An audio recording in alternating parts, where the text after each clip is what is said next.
You know his face. You know the smile that launched 1,000 talk show nights, the quick wit that could deflate any tension in a room. But the Billy Crystal sitting across from me today is a stranger. The laughter is gone, replaced by a hollowed-out silence that feels heavier than any punchline. For 17 days, since the news shattered Hollywood, he hasn't spoken a word. Not to the press, not to his closest friends. The industry whispered that he was too broken, and that the loss of Rob Reiner had broken something in him that could never be fixed. But they were wrong. He wasn't broken. He was guilty. And today, he's ready to confess. It wasn't a murder, he says, his voice so low I have to lean in to hear it. It was a surrender. And I was one of the 3 people who signed the permission slip. Let that sink in. Billy Crystal, America's sweetheart, just implicated himself in the death of his best friend. And he's not talking about some metaphor. He's talking about a literal document, a pact, made in secret 6 months ago in the private back room of the Polo Lounge, over cold coffee and a level of fear you can't imagine. The dinner, that's where it starts, the last dinner, 3 nights before the 911 call. Billy, Rob, and Tom Hanks. You don't think of Tom Hanks in this story, do you? Nobody does. The media is obsessed with the Tom Cruise angle, the explosive confrontation. But Tom Hanks, America's dad? That's the secret. That's the cover-up. The 3 of them sat at Rob's massive oak table, Michelle nervously circling with plates she barely touched. And Nick was there. Of course he was there. He wasn't shouting, Billy recalls, his eyes glassy, staring at a memory on the wall. That was the worst part. He was calm, chillingly calm. He laid out his demands like he was reading a grocery list. He wanted the deed to the Malibu house transferred. He wanted control of the Princess Bride residuals. He wanted a public apology from Rob for stifling his creative spirit. And if he didn't get it, he looked right at Michelle and said, "Mom, you should really check the brakes on your car. These hills can be so dangerous." It was a direct threat. Not a scream, but a whisper. A promise. And that's when Tom Hanks, the man who has never raised his voice in public, slammed his hand on the table. Enough. Billy says he'd never seen that look on Tom's face. It wasn't anger. It was tactical. It was the look of a general who knows the battle is already lost. Tom took control, Billy says. He told Nick the game was over. He told him there would be no money, no house, no apology, that he was leaving that night, not for rehab, but for a private security compound in Costa Rica that Tom had connections to, a place where he could scream all he wanted and no one would hear him. This is the bombshell. This wasn't about help anymore. This was about extract. Silent. Then,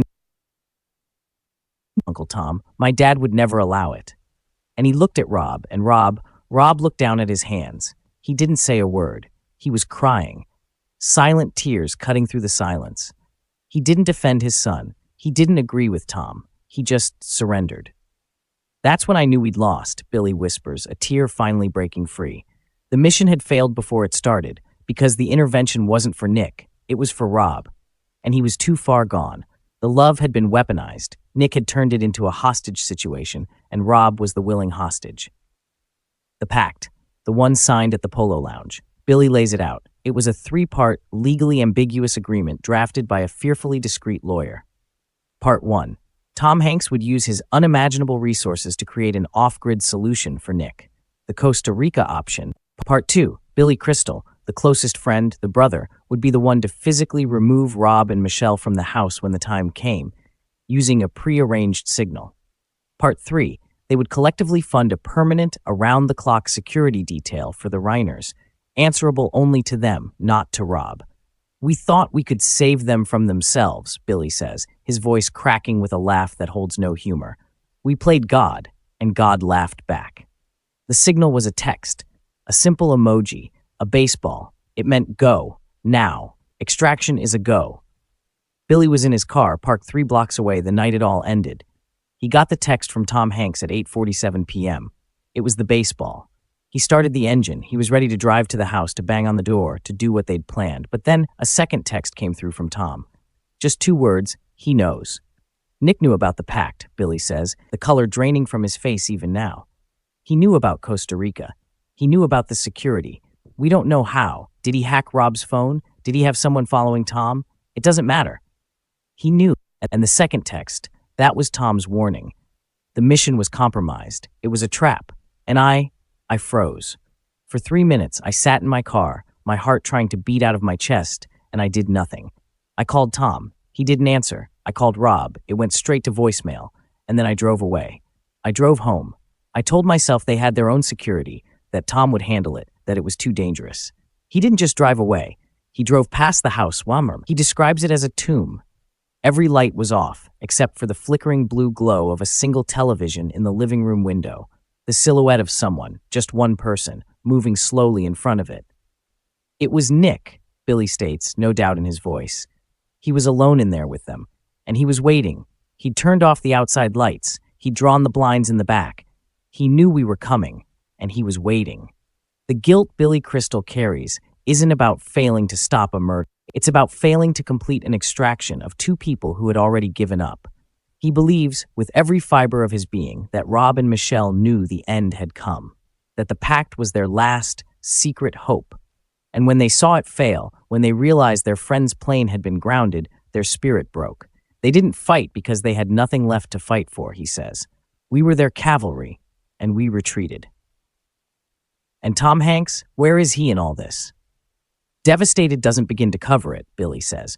He feels responsible. He orchestrated the plan. He funded it. He promised them safety. And his name, his reputation, his Tom Hanksness was the one thing we thought would be an unbreakable shield. But Nick didn't see a legend. He saw a target, and he wasn't afraid. Billy's final revelation is the most haunting. He says that a week before the dinner, Rob came to his house alone. He was carrying a small, locked metal box. He gave it to Billy and said, "Keep this. If anything happens, give it to Meg." Meg, Rob's daughter. Billy still has the box. He hasn't opened it. The police have asked for it. He's refused. He's waiting for Meg. I think it's his confession, Billy says. I think it's a letter or a recording of everything he saw, everything he feared. I think Rob knew he was documenting his own demise, and he gave it to me because I was the friend he trusted to be too scared to look. He was right.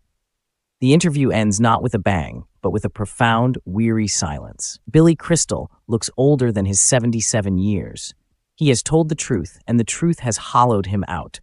The story isn't about a monster son. It's about a circle of giants, Crystal, Hanks, Reiner, who stood shoulder to shoulder against the world, but who were utterly powerless against the quiet domestic cancer growing in their center. The pact failed. The cavalry never came. And two of the men who signed it are now left to live with the echoing, unanswered question. If they had just driven to the house that night, if they had just knocked on the door, would the ending have been different? Billy Crystal doesn't have an answer. He only has the ghost of a laugh stuck in his throat and the crushing weight of a friendship that ended not with a punchline, but with a whisper of betrayal from the one person they all tried and failed to save. And here's the part they can't air on the news, the part the lawyers won't let them say. After I drove away, after I got that he knows text, I didn't go home. I went to Tom's. His security let me right in. He was in his library, and he wasn't the Tom Hanks, you know. He was pacing, a caged animal. He looked at me and said, "We're too late. He played us. He knew about Costa Rica because I told Rob to tell him." Let that sink in. They told him. It was part of their strategy, a show of force, to scare him straight. Can you believe the arrogance? They thought the threat of Tom Hanks's dark side resources would be enough to make a boy like Nick fall in line. They used the boogeyman as a negotiating tactic. And Nick, he just saw it as a challenge, a game to win. Tom poured us both a drink, his hands steady as a surgeon's. "The security team I hired for them," he said. "They called me an hour ago. Nick had them fired. He told Rob they were stealing. He planted a watch in one of their lockers. Rob believed him. Michelle begged him not to, but Rob, he let them go. The last barrier was gone because the son convinced the father the guards were the criminals." So there we were. Two old men with all the influence in the world and a phone that wouldn't stop ringing with the silence from Brentwood. We called everyone. We called agents. We called private detectives who don't ask questions. We called a guy who handles things for studio heads. And every single one of them said the same thing. You need a police report. You need a victim to press charges. Without that, our hands are tied. Rob was the victim, and he would never press charges. We built a prison of his own love for him, and we handed Nick the key. The last call Rob ever made wasn't to 911. It was to me. 9:04 p.m. I saw his name flash on my screen in Tom's library. I grabbed it. Robbie? All I heard was breathing. Ragged, wet breathing. And in the background, the faint sound of that movie. You know the one. The Princess Bride. The scene where Wesley is being tortured. To the pain. And then a voice, not Rob's, clear as day, close to the phone. Nick's voice. He said, "Say goodbye to Uncle Billy, Dad." And the line went dead. Tom saw my face. He knew. He was already pulling on a coat. "We're going," he said. No plan. No security. Just two terrified old men in a Tesla. We were 10 minutes away. Maybe less. We didn't speak. The only sound was the electric hum of the engine and the sound of my own heart hammering against my ribs. We turned onto their street at 9:19 p.m. The house was dark, not a single light, but the front door was wide open, just a yawning black rectangle, a mouth. Tom pulled to a stop right in the driveway. We didn't even turn off the car. We just looked at that open door, and we both knew. We were too late. We had been too late for months, for years. Tom got out first. I followed. My legs were jelly. We walked up the path, and the smell hit us before we saw anything. Copper, and something else, something floral. Michelle's perfume, mixed with it. It's a smell that doesn't leave you. We didn't go in. We stood on the threshold, looking into the dark foyer. And then we saw him. Nick. He was sitting at the bottom of the grand staircase, in the dark, just a silhouette. He was perfectly still. He was waiting for us. He looked up. His face was calm, empty. "He's in the study," Nick said. His voice was flat, tired almost. "She's in the kitchen. I didn't want them to be alone." Tom Hanks, the man who has brought the world to tears with his empathy, took one step forward, and what he said wasn't filled with grief. It was filled with a cold, final certainty. "You are finished," Tom said. That's all. Not a scream, a statement. Nick just smiled, a small, twisted thing. "You should have just given me the Malibu house, Uncle Tom. It was always going to be mine anyway." Then he put his hands up. He'd already called the police. He was waiting for them, too.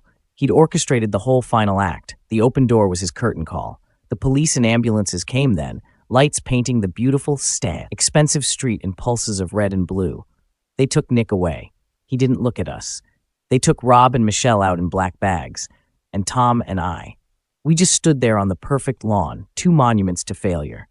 We gave our statements. We lied. We said we'd come for a visit. We said we'd found the door open. We said nothing about the pact, about Costa Rica, about the fired guards, about the last phone call. We protected the secret. Even though the secret had already killed everyone, it was meant to protect. Why am I telling you this now? Because the trial starts next week. Nick's lawyers are going to say he's sick, that he's a victim of neglect, of parental pressure, of the shadow of his famous father. They're going to paint Rob as a distant tyrant and Michelle as an enabler. And that is the final betrayal. I cannot let that stand. I cannot sit in that courtroom and listen to them assassinate my friends again. So I'm saying it first. Rob Reiner was a great father. He loved that boy with a ferocity that scared the rest of us. It was his greatest strength and his fatal flaw. He wasn't distant. He was too close. He was in the trenches with him, getting bloody every single day. And Michelle wasn't an enabler. She was a lioness. She was the only one who ever really stood up to Nick, and it cost her everything.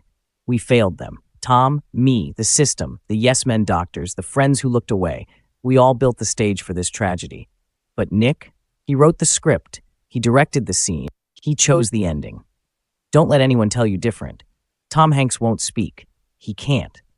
The weight of this, it's changed him. He looks at scripts about heroes now and just shakes his head. The world's greatest hero couldn't save his best friend. What's the point of the story? And me? I have to live with the sound. Not the gunshots. The sound of my own car engine turning over as I drove away. The 3 minutes of cowardice that stretch out into an eternity in my mind.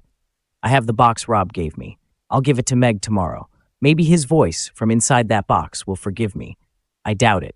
The truth is ugly. It's not a twist ending. It's a slow, inevitable slide that we all watched, hoping for a miracle that was never coming. The truth is that sometimes love is the weapon, and the people who love the most are the ones who stand there, unarmed, waiting for the blow. Remember Rob for his movies, for his laughter. Believe in love stories and justice and truth. But remember this too. Remember that the man who believed so deeply in happy endings didn't get one. And the people who could have written it for him were too busy being afraid of the villain to realize the hero had already given up. That's the truth. At 77, that's all I have left. The truth and the ghost of a best friend's last ragged breath on a phone call I was too cowardly to answer.